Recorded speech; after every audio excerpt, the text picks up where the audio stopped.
Hello दोस्तों, नमस्कार। तो जैसा कि आप लोग थंबनेल देख कर के ही जान गए होंगे कि हम लोग हिंदी सब्जेक्ट के या स्टेट के सिलेबस पर बात करेंगे। और जैसा कि बिहार या स्टेट का जो सिलेबस है उसको जानने से पहले हम लोग ये जान लेते हैं कि इसको पास करने के लिए कम से कम आपके कितने प्रश्न सही होने चाहिए। ये एक क्वालिफाइंग पेपर है, आप इसको पास कर लेंगे तो आप सीधे टीजीटी का पेपर दे सकते हैं और फाइनल रूप से आप माध्यमिक के टीचर बन जाएंगे। तो इसमें जैसे कि अगर आप जनरल कैटेगरी से आते हैं तो आपको 50% नंबर लाना पड़ेगा और 50% यदि आप करते हैं तो आप पास हो जाएंगे। 50% का मतलब हो जाएगा कि आप अगर 75 प्रश्न सही कर लेते हैं तो आप जनरल कैटेगरी से पास हो जाएंगे। उसके बाद आपका महिला वर्ग आती है, क्योंकि जनरल 50% है और महिला वर्ग को जो है वो 40% है। कहीं की भी महिला हो उसके लिए 40% लाना अनिवार्य है। अगर वो 40% लाती है तो उसको पास मान लिया जाएगा। आपका 40% का मतलब हो जाएगा, यानी कि एक महिला अगर 60 क्वेश्चन सही कर देती है तो वो यह स्टेट क्वालिफाई मानी जाएगी। तो यह एक क्वालिफाइंग पेपर है, तो हम आशा करते हैं कि आप इसको क्वालिफाइंग पेपर की तरह ही देखें। बाकी यदि आप बिहार के पार्टिकुलर किसी कैटेगरी में आते हैं, जैसे कि ओबीसी, एससी, एसटी, जन मतलब ईडब्ल्यूएस जो भी है, तो उन लोगों के लिए भी ओबीसी के लिए 45% के करीब है, अति ओबीसी के लिए 42% है, कुल मिलाकर के 50% से नीचे ही है।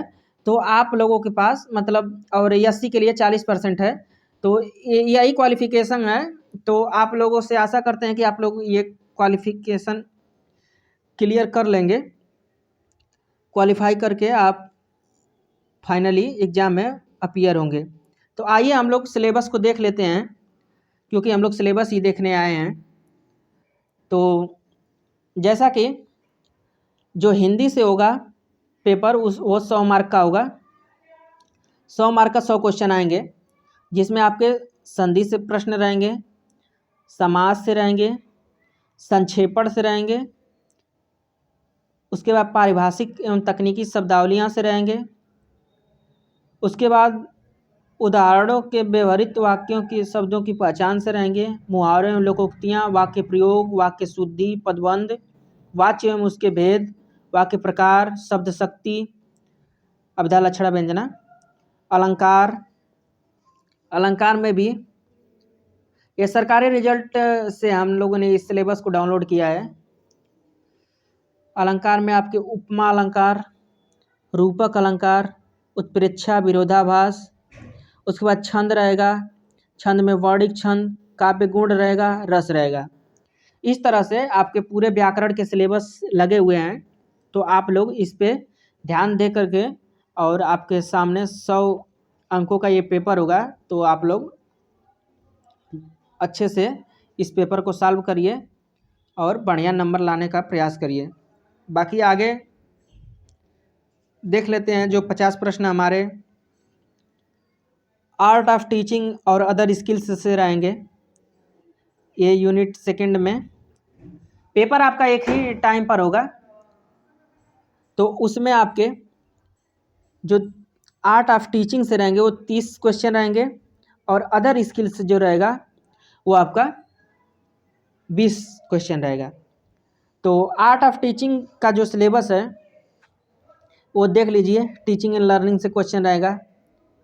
उसके बाद मतलब टीचिंग मेथड और टीचिंग के लिए क्या क्या, मतलब आप जो सीडीपी पढ़े हैं उससे ही लगभग क्वेश्चन बन रहे हैं। उसके बाद जो अदर स्किल्स है, अदर स्किल्स, इससे 20 क्वेश्चन आपके रहेंगे, जिसमें जनरल नॉलेज है, इन्वायरमेंटल साइंस है, मैथमेटिकल एप्टीट्यूड है और लॉजिकल रीजनिंग है। इससे आपके 20 प्रश्न रहेंगे। तो यही आपका सिलेबस है और इससे ही आपको क्वालिफाई करना है। तो कुछ ज़्यादा बड़ा सिलेबस नहीं है, नॉर्मल ही सिलेबस है। आप हिंदी का व्याकरण अच्छे से पढ़े ही हैं। और बाकी जो आपके 50 क्वेश्चन आर्ट ऑफ टीचिंग और अदर स्किल्स से है, तो इसको भी आप लोग देख लेंगे। और 75 प्रश्न तो आप घूमते फिरते कर सकते हैं, इसमें कोई दिक्कत होगी नहीं। 75 मतलब कुछ नहीं होता है। 50% आपको नंबर लाना है, 75 क्वेश्चन करना है। क्योंकि आप अगर 75 क्वेश्चन आप इसमें नहीं कर सकते हैं तो हम कैसे मान लें कि आप टीजीटी का पेपर क्वालिफाई करेंगे। तो ये तो क्वालिफाइंग मार्क है, इसको आप क्वालिफाई करिए, टीजीटी में अपियर होइए, टीजीटी का पेपर दीजिए बढ़िया से और आप वहाँ पे क्वालिफाई होइए। ठीक है दोस्तों, मिलते हैं हम लोग किसी दूसरे टॉपिक पर दूसरे वीडियो में। नमस्कार।